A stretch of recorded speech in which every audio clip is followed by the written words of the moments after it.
Les Exceptionnels, c'est le podcast qui met en lumière des parcours de femmes qui pourraient être le vôtre. Des femmes qui ont osé se lancer dans des métiers qu'on ne disait pas pour elles.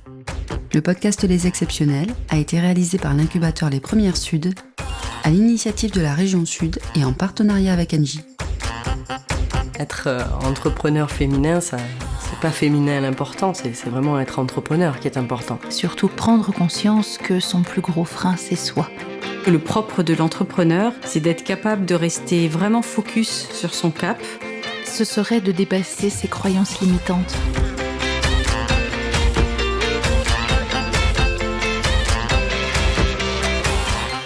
Il y a 15 jours, vous découvriez le parcours de Justine avant Mycophyto, un parcours universitaire et de recherche effectué entre la Côte d'Azur et Turin.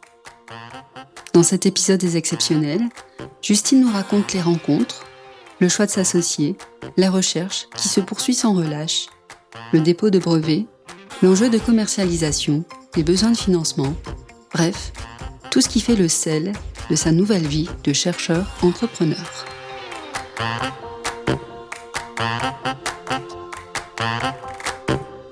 Au départ, je me suis dit que Christine délirait, que je pouvais absolument pas faire ça, que moi, j'étais un petit rat de laboratoire et puis voilà. Et en même temps, c'était assez séduisant sa proposition et donc j'ai commencé fin 2015 à suivre des formations qui étaient délivrées de façon gratuite au niveau de ma communauté d'agglomération de Sophia Antipolis. C'était les vendredis matins, il y avait plein de gens avec des projets très différents qui venaient pour comprendre ce que c'était le monde de l'entreprise. Bon, alors j'ai commencé à suivre ça pour essayer de voir ce que c'était, bien que de par ma vie et du parcours de mes parents, je connaissais assez bien ce monde privé et de l'entreprise, mais je voulais voir un petit peu vraiment comment ça se passait.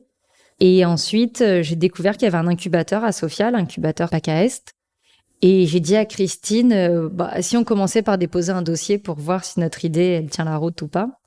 Et donc, on a commencé à monter ce dossier toutes les deux. J'ai appelé l'incubateur en disant, voilà, bonjour, je m'appelle Justine, j'ai une idée.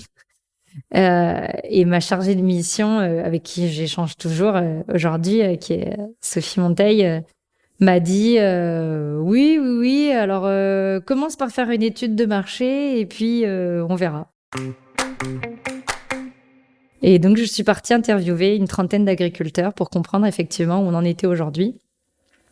Puisque je les avais pas revus depuis le lycée, la plupart. Donc voilà, je suis partie en interview. Christine m'a aussi donné des contacts, en particulier Marie Chave, qui a été importante aussi dans ce projet, qui travaille sur cette mycorhize avec les agriculteurs aux Antilles et qui leur donne des moyens de mettre en place des systèmes pour qu'ils soient plus autonomes et qu'ils aient pas besoin de produits pas adaptés du tout au climat et à leur sol. Donc voilà, il y a eu un gros travail pour comprendre vraiment ce qu'était cette interaction avec ces champignons, où on en était en termes de recherche, où on en était en termes de produits disponibles, quel était le problème ou les problèmes pour les agriculteurs aujourd'hui, quelles solutions ils avaient en main, les limites de ces solutions, et voilà. Et donc, on a commencé à monter ce dossier avec Christine et à soumettre ce projet à l'incubateur.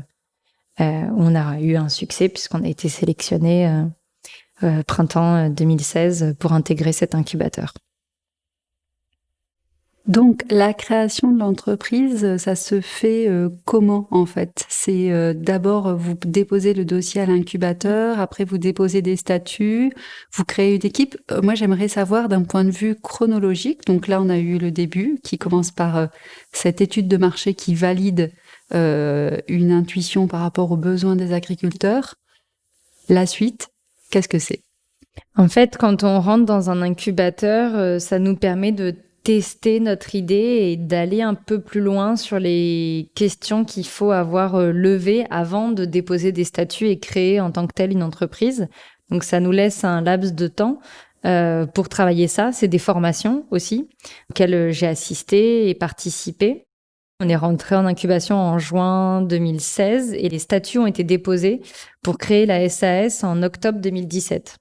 Donc durant la période entre ces deux dates-là, moi j'ai été formée sur plusieurs sujets. J'ai eu droit à des heures de travail avec des comptables, avec des avocats, avec l'INPI pour la partie brevet, pour matérialiser notre innovation. À la suite de ça, on a eu un soutien très fort de l'Université Côte d'Azur, donc UCA, qui venait elle aussi d'émerger en fait, et qui avait ouvert des appels à projets de prématuration pour accompagner les chercheurs dans la création d'entreprise et dans la maturation d'un projet d'entreprise. Donc on a déposé un projet avec Christine pour tester notre concept sur une plante modèle qui est la tomate, qui était aussi la plante modèle de l'Université de Turin. Donc on connaissait cette plante, c'est aussi la première culture maraîchère mondiale, donc il y a un vrai enjeu alimentaire derrière. Et donc, on a déposé un projet de prématuration qui était donc porté par Christine, puisqu'il doit être porté par un chercheur, et sur lequel moi j'ai été embauchée comme ingénieure de recherche pour mener le développement de ce concept. Donc ça a été déposé fin 2016 et accepté vers mars 2017, il me semble. Et donc, ça nous a permis d'avoir des financements, d'être accueillis sur les sites d'expérimentation de l'INRA, d'avoir des financements côté INRAE maintenant, et Université Côte d'Azur pour lancer nos recherches et développer tout ça. En amont, avant que j'ai cette partie-là et ce travail-là, qui m'a permis aussi d'être à 100% sur le projet, entre donc juin 2016 et mars 2017, j'ai toute seule développé le brevet Mycophyto, qui est sur le fait de savoir produire ces champignons mycorhiziens à partir d'un prélèvement de sol pour pouvoir travailler sur des espèces indigènes. C'était ça, tout l'idée, c'est d'avoir des choses à façon, des organismes à façon, et de pas mettre une espèce dans un endroit où elle a aucune raison d'être, où elle peut déstructurer l'environnement, puisqu'on est sur des écosystèmes microscopiques, mais qui ont des conséquences macroscopiques et bien visibles. Et donc, il faut autant considérer les risques d'invasion sur ces espèces-là. Donc, c'était là tout l'enjeu technique du projet. Donc, j'ai résolu avant ce projet, et qui m'a permis de déposer un brevet qui est aujourd'hui propriété de Mycophyto et à la base de notre travail. Dans ce projet de prématuration, on a pu valider le concept, mesurer les impacts sur la tomate. On a pu faire 2 années de production de tomates avec jusqu'à 15% de rendement supplémentaire sur la tomate, en prolongement de la récolte. Et ça a permis de sortir 2 savoir-faire secrets qui sont copropriétés Université Côte d'Azur et INRA. Et ça a permis de poser le concours scientifique de Christine, qui a donc pu pleinement rejoindre Mycophyto, être mon associée, en plus d'être la cofondatrice historique, mais elle a pu réellement prendre part, dans tous les sens des termes, au projet. On a parlé donc de l'incubation puis du lancement du projet. Pendant l'incubation, est-ce qu'il y a des découvertes justement sur le monde de l'entreprise? Tu le connaissais déjà, mais est-ce qu'il y a des choses, des difficultés ou des domaines d'expertise? Tu te dis, moi je suis microbiologiste, donc très bien, je fais des formations, mais ça n'est pas pour moi. Alors, je me suis jamais dit ça n'est pas pour moi. Par contre, je me suis dit, oulala, qu'est-ce donc que tous ces sujets que je ne connais absolument pas? Donc, il y avait énormément de choses à comprendre, à appréhender. C'était très loin de ma formation initiale. Heureusement, il y a des spécialistes. Moi, je me suis assez vite dit que l'important était que je sache, que je sois capable de comprendre ce que ces spécialistes me donnaient comme information, que je sois capable de les analyser.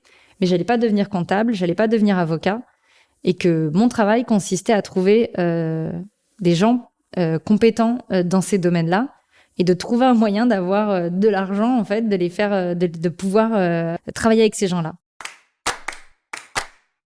Moi, ce que je sais faire, c'est parler de mon projet, et je comprends ce que je veux faire avec ce projet-là. Donc, j'ai déposé beaucoup de concours. J'ai été lauréat de 12 prix d'innovation et de création d'entreprise. Et ça m'a permis d'avoir des financements pour m'entourer de spécialistes. Et les formations que j'avais me permettaient simplement de comprendre, de pas signer des choses sans les comprendre. C'était simplement ça. Mais par contre, j'allais absolument pas devenir expert comptable en 2 mois. C'était impossible. Donc, il fallait juste que je puisse payer un expert comptable. Et la société Microphyto, donc vous êtes 2, Justine et Christine. Est-ce que, au fur et à mesure, l'entreprise grandit ou aujourd'hui vous êtes toujours 2 essentiellement à travailler au sein de Microphyto? On est resté 2 un certain nombre de temps. C'est vrai que moi, déjà, j'ai pu passer à 100% tout d'abord quand j'ai eu ce projet prématuration, ce qui était un soulagement parce que toute la période d'incubation, je menais le projet tout en devant subvenir à mes besoins financiers. Donc, je suis revenue à la restauration pendant toute cette période-là. Donc, c'était un petit peu compliqué parce que j'étais sur des horaires décalés et quand je travaillais pas la nuit dans les restaurants, et ben du coup, je faisais le projet Microphyto. Donc, c'était un petit peu fatigant. Donc, quand j'ai pu être à 100% dans le projet, ça a permis aussi d'avancer beaucoup plus vite. Christine, elle, de par son concours scientifique, elle a un détachement de 20% de son temps. Donc, elle est toujours ingénieure agronome à l'INRA, mais elle a une partie de son temps qui est disponible pour le projet Microphyto.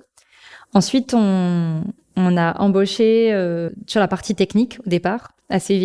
Disons fin 2017, j'ai pu embaucher donc 2 techniciens, un technicien de laboratoire que j'avais eu en stage pendant sa formation en lycée, donc j'étais contente de poursuivre avec lui, et un autre technicien qui était issu du lycée agricole sur la partie serre. On a continué à pouvoir nous développer grâce au fait qu'on a été lauréat à iLab, donc le concours national d'innovation en 2019, et qu'on a pu réaliser une levée de fonds également quasiment à la même période que le prix iLab, qui a donc permis de structurer l'équipe. Et aujourd'hui, à l'heure où on parle, on est 10. Donc j'ai des équipes sur les parties scientifiques, donc j'ai une responsable pôle recherche, une responsable du pôle développement produit, une technicienne de serre, un technicien de laboratoire, un ingénieur procédé et un responsable projet de développement et une responsable administrative qui vient de nous rejoindre à la suite d'un dispositif ardent. Alors, Microphyto, la question que je me pose, c'est tout à l'heure, tu parlais de la tomate, qui est le produit sur lequel vous avez travaillé en priorité, essentiellement au début. Quels sont les domaines d'application et quel type de professionnels? On a parlé des agriculteurs, mais est-ce qu'il y a d'autres secteurs d'activité qui peuvent utiliser le procédé qui a été développé par Microphyto? Je parlais d'études de marché au tout début. On a également fait une étude de marché pour connaître quelle filière agricole était la plus adaptée à notre solution et la plus en attente d'innovation. Et donc, de cette étude-là est sortie 3 filières. La tomate, effectivement, avec cette filière fruits et légumes. Également, la filière plantes à parfum aromatique et médicinale. De par notre ancrage géographique, on est quand même tout près de la capitale mondiale du parfum. Et puis, la vigne, du fait des problématiques de changement climatique en particulier. Donc, c'est les 3 filières qu'on a appréhendées aujourd'hui. On travaille beaucoup autour de ce qu'on appelle le climat méditerranéen. Déjà parce que c'est un climat que l'on maîtrise. Christine a travaillé depuis de très nombreuses années sur l'adaptation des systèmes de culture à ces climats-là, en prenant diverses technologies, pas cette technologie-là en particulier, mais sur plusieurs aspects. Donc c'est vraiment notre fil conducteur, on va dire, ce climat. Et donc aujourd'hui, on travaille essentiellement sur ces 3 filières avec des interlocuteurs différents. Ça peut être des industriels qui utilisent les plantes comme matière première, donc des industriels transformateurs, mais qui ont besoin d'une bonne qualité de plantes pour avoir un produit fini de qualité et qui répondent à des exigences environnementales. Et puis, c'est également des coopératives, des agriculteurs en direct parfois, et des collectivités également dans certains cas. Voilà, c'est des acteurs, donc on travaille exclusivement avec des professionnels. On ne fait pas de particuliers, bien qu'on soit très sollicité, mais on travaille vraiment au niveau plutôt de professionnels des filières agricoles sur ces 3 filières. L'enjeu de Microphyto, c'est de pouvoir donner la possibilité à tous d'avoir accès à une vraie solution pour changer du modèle agricole qui a des conséquences sur la santé des agriculteurs en premier, des consommateurs et puis des sols, et de leur donner une vraie solution qui soit pas un choix cornélien entre de la productivité et l'environnement, parce que c'est aussi leur outil de travail, c'est comme ça qu'ils gagnent leur vie. Et pour nous, on travaille vraiment sur la triangulaire du développement durable, c'est-à-dire d'avoir une solution qui répond à des enjeux économiques, sociétals et environnementaux. Et on pense qu'il faut lier les trois si on veut que les choses changent. Et aujourd'hui, nos solutions sont des solutions très high-tech, encore des produits de type ou des packages de type R&D, dont nos clients bénéficient du crédit d'impôt recherche quand ils travaillent avec nous. Donc, c'est pas accessible aujourd'hui à tous les agriculteurs, mais l'idée, c'est vraiment de tendre à ça. Notre point de mire, c'est de pouvoir avoir une solution accessible à tous. Tu parles beaucoup donc de la Méditerranée, de l'étude, il y a la prise en compte du climat, les légumes et les cultures méditerranéennes. Donc on ressent l'importance d'être dans la région sud pour ce projet. Est-ce que tu as eu des aides particulières de la région sud, peut-être mis à part les partenariats que tu as déjà évoqués avec les universités, pour lancer ton projet ? On a bénéficié assez tôt d'une subvention dans le cadre d'un projet qui s'appelle Mycolave, travaille sur l'impact de notre solution sur le dépérissement de la lavande, qui est donc une culture emblématique dans cette région et qui subit des difficultés avec ce dépérissement, contre lequel on n'a pas de solution chimique par ailleurs. Et la région sud fait partie des organismes qui ont financé ce projet-là avec également l'Europe. Donc c'est un projet avec le CRIEPAM de Manosque, l'université de Grenoble et une branche du Pôle PAS qui est l'université Senteur et Saveur qui est à Fort-Calquier. On a également dans nos investisseurs, puisque donc on est parmi nos investisseurs, on a la région sud avec Turenne Capital.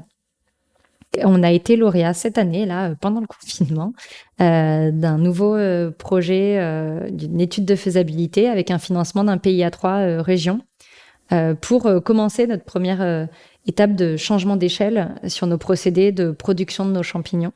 Donc, de commencer déjà là à être pré-industrialisé pour répondre aux demandes qui sont de plus en plus importantes. On voit qu'il y a un grand chemin qui a été parcouru entre le moment où tu te disais que tu étais un petit rat de laboratoire et que c'était une idée délirante de lancer son projet et aujourd'hui où le projet est vraiment bien lancé. Qu'est-ce qui, peut-être, puisque ce podcast s'adresse aussi à des personnes qui auront envie d'entreprendre mais qui n'osent pas forcément, qu'est-ce qui, toi, te semble avoir été très important dans ta façon de gérer les choses, que ce soit au quotidien, que ce soit en termes de stratégie, pour réussir à mener ce projet? Et on peut même parler aussi, par exemple, au niveau la gestion vie professionnelle, vie personnelle.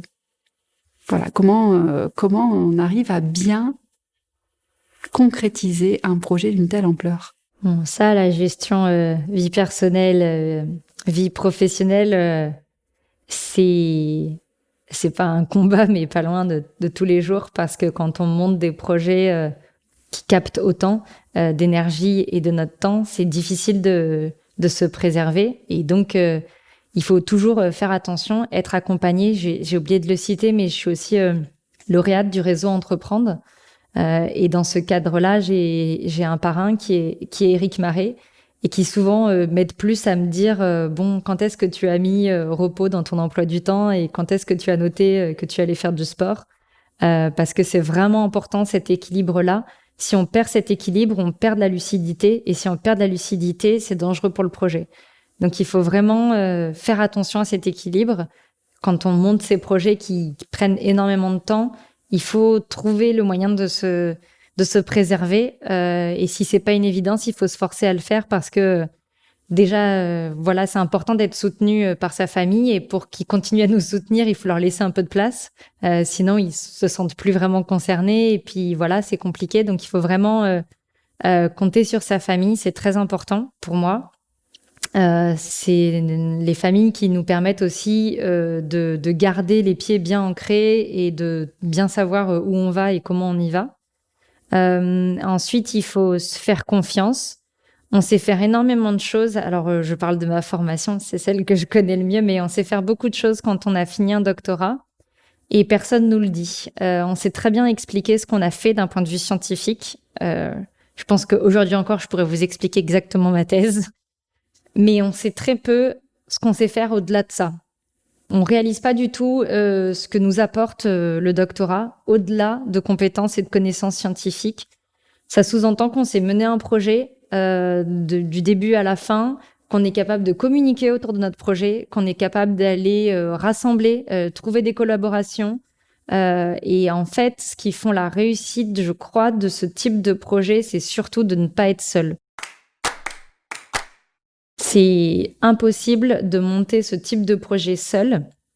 Il faut s'entourer et ne pas avoir peur de dire ça, je ne sais pas le faire et d'aller trouver celui qui sait faire. On est juste là pour garder le cap. Bon, aujourd'hui, mon travail, il est essentiel sur ça, de fédérer mes collaborateurs autour de la même vision qu'est la mienne, de les amener dans la direction que je veux, mais de les laisser faire ce que eux savent faire et de moi juste me concentrer sur leur dire voilà où on va et être plutôt un chef d'orchestre qu'un musicien. C'est vraiment important.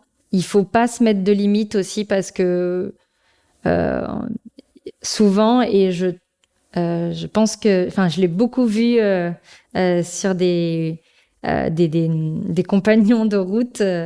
C'est quelque chose qui est très féminin de se dire d'être un peu trop modeste. On a souvent un peu peur d'y aller. Par rapport, je trouvais, à des compagnons de route masculins qui annonçaient des chiffres complètement délirants pour moi, et je lui disais mais comment tu peux annoncer que tu vas faire tel chiffre d'affaires dans 2 ans? Je comprends pas comment, c'est quoi ta base de calcul? Mais en fait, ils y croient, et ils ont pas peur et ils enfoncent des portes. Et je pense qu'il faut qu'on garde notre particularité parce que c'est aussi une force. Mais voilà, il faut pas avoir peur parce que qu'est-ce qui peut arriver? Ça fonctionne pas, bon bah c'est pas grave, on essaiera autre chose. Les prochains challenges pour Mycophyto, quels seraient-ils? Il y en a beaucoup. Non, on a des vrais challenges techniques et scientifiques puisque on doit aller plus loin. Si on veut déployer notre solution, on doit arriver à appréhender de nouvelles compétences. On travaille sur des sujets d'intelligence artificielle aujourd'hui avec l'INRIA, puisque là encore, on a été chercher ceux qui savent faire. Donc, on travaille avec l'INRIA et l'Institut 3IA pour être capable de prédire comment se comportent ces champignons et comment les trouver à quel endroit. Donc, on a des vrais enjeux scientifiques et encore quelques verrous à lever. Des enjeux aussi de déploiement, d'adhésion à notre solution. On travaille avec mon collègue qui est donc responsable projet de développement à faire adhérer de nouveaux partenaires, de nouveaux clients. On a beaucoup de sujets à expliquer, en fait, parce que finalement, on se rend compte que les gens n'ont pas toujours accès à certaines connaissances qui ne leur permettent pas d'imaginer autrement les systèmes agricoles ou d'imaginer qu'il y a des choses possibles. On leur a raconté beaucoup d'histoires aussi. Donc, c'est important pour nous de sensibiliser, de toujours garder notre socle scientifique pour ne pas parler de poudre magique, ne pas utiliser la détresse des gens pour leur vendre des choses qui ne marchent pas, mais d'être toujours dans l'explication, dans la sensibilisation, dans la vulgarisation de ce qu'on fait. C'est pas parce que votre interlocuteur il comprend ce que vous faites que c'est pas important ce que vous faites ou que ça n'est pas technique, c'est pas vrai. Il faut rendre accessibles les choses et faire comprendre ce qu'est la science pour qu'elle soit utilisée par les gens. Et puis, d'un point de vue plus structure d'entreprise, on doit encore développer notre site de production. Ça, c'est un vrai enjeu avec 4000 m² de serre, intégrer de nouvelles technologies pour gérer l'énergie aussi, avoir un bâtiment propre qui produit de l'énergie de façon propre pour nos besoins et réaliser une levée de fonds fin 2021 dans de bonnes conditions en gardant des acteurs comme on a là aujourd'hui dans nos investisseurs. On a des gens bienveillants qui m'accompagnent, qui me font confiance. C'est très important Et il faut bien choisir les personnes aussi qui rentrent dans le projet. Les investisseurs qui viennent, ils peuvent avoir un vrai rôle. Et voilà, c'est important qu'ils aient confiance dans les porteurs de projets, qu'ils les laissent évoluer, mais qui à un moment donné soient là si on les sollicite. Et c'est ce qu'ils font aujourd'hui. C'est important. Ce sont C'est déjà de beaux challenges. Donc sur ces challenges, merci Justine d'avoir partagé cette expérience, cette histoire de Miko et Phyto. On a bien compris ce parcours et je pense qu'il va être inspirant pour des personnes qui cherchent leur place, parce que finalement c'est ce qu'on comprend un petit peu du début de ton parcours entre le monde de la recherche, le monde industriel, et là tu sembles l'avoir bien trouvé. Donc merci Justine pour ce partage et peut-être les conseils aussi que tu as pu donner à des personnes qui voudraient entreprendre. Merci. Avec plaisir.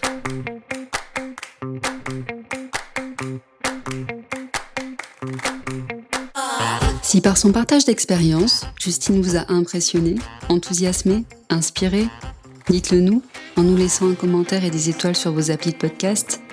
Et on se retrouve dans 15 jours avec un autre parcours et une autre voie de l'entrepreneuriat féminin en région Sud. Ce podcast a été réalisé par l'incubateur Les Premières Sud, à l'initiative de la région Sud et en partenariat avec Engie.